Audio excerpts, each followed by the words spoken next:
নমস্কার, আপনি দেখছেন ম্যাপে বাঙালি, ইতিহাস আর সংস্কৃতির পথ ধরে বাংলার অজানা রত্ন খোঁজার এক যাত্রা।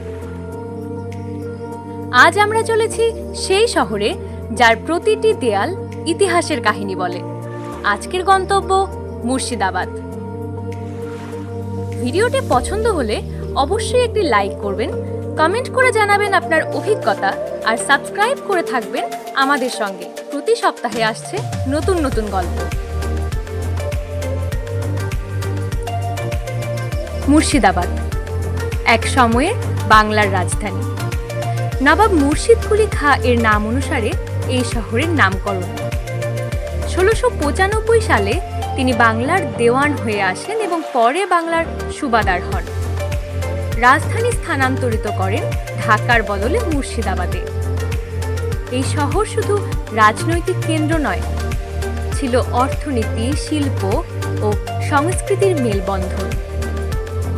শুধু নবাবরাই নন, ডাচ, ফরাসি ও ব্রিটিশরাও এখানে তাদের বাণিজ্য কেন্দ্র স্থাপন করেছিল, যার চিহ্ন আজও ছড়িয়ে আছে শহরের বিভিন্ন কোনায় কোনায়।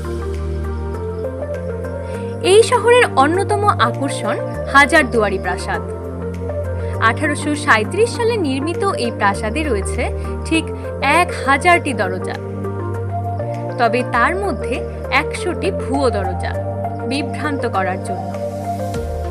নবাব হুমায়ুন যা নির্মাণ করেন এই বিশাল প্রাসাদ, যা ব্রিটিশ ইঞ্জিনিয়ার ডানকান ম্যাকলিওড দ্বারা ডিজাইন করা হয়। এখানে রয়েছে নবাবদের ব্যবহৃত আসবাবপত্র,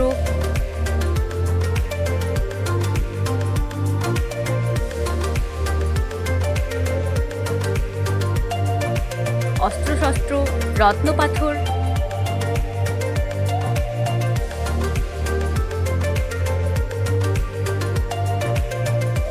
এমনকি তাদের ব্যক্তিগত পেপারস। এই জায়গা শুধু দর্শনীয় স্থান নয়, একটা টাইম মেশিন যা আপনাকে নিয়ে যায় সেই নবাবী দিনে। কিলা নিজামাত, এটি ছিল নবাবদের মূল বাসস্থান। গঙ্গার ধারে দাঁড়ানো এই প্রাসাদে ছিল জাঁকজমকপূর্ণ সভা। ইমামবাড়া, 1847 সালে নির্মিত এই বিশাল শ্বেত গম্বুজযুক্ত স্থাপত্য আশুরা ও মহরমের অনুষ্ঠানের কেন্দ্র। মোচি ভবন, ফরাসি স্থাপত্যশৈলীতে তৈরি, যেখানে ফরাসি ব্যবসায়ীরা থাকতেন।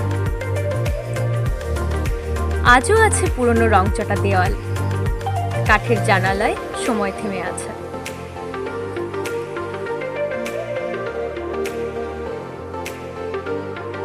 এছাড়াও আছে কাশিমবাজার রাজবাড়ি,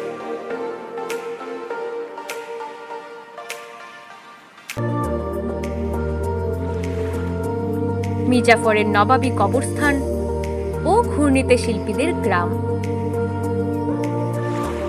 এই শহরের ইতিহাস শুধু গৌরবের নয়, এখানে রয়েছে বিশ্বাসঘাতকতারও ছায়া।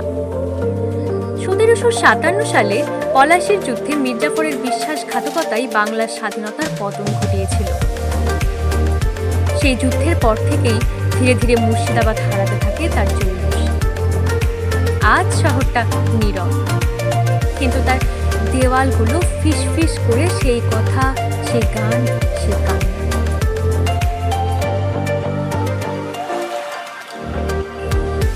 মুর্শিদাবাদ মানেই নবাবী খাবার, চিকেন রেজালা,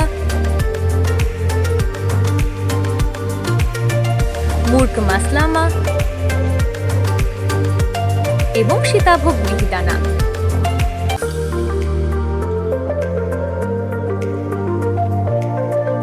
এছাড়া এখানকার সিল্ক শিল্প বিখ্যাত।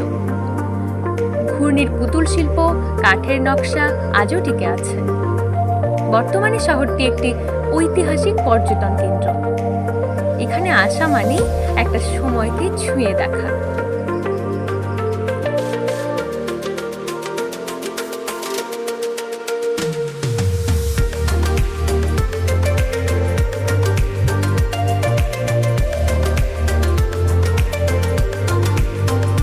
এই ছিল আজকের ইতিহাস ও সংস্কৃতির ভ্রমণ মুর্শিদাবাদ।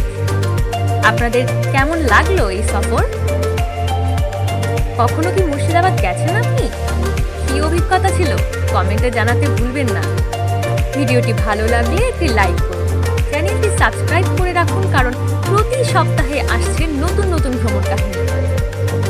আপনি দেখছেন ম্যাপে বাঙালি, যেখানে মানচিত্রে আমরা খুঁজি বাঙালির ইতিহাস, আত্মপরিচয় ও সংস্কৃতি। দেখা হচ্ছে পরবর্তী গল্পে।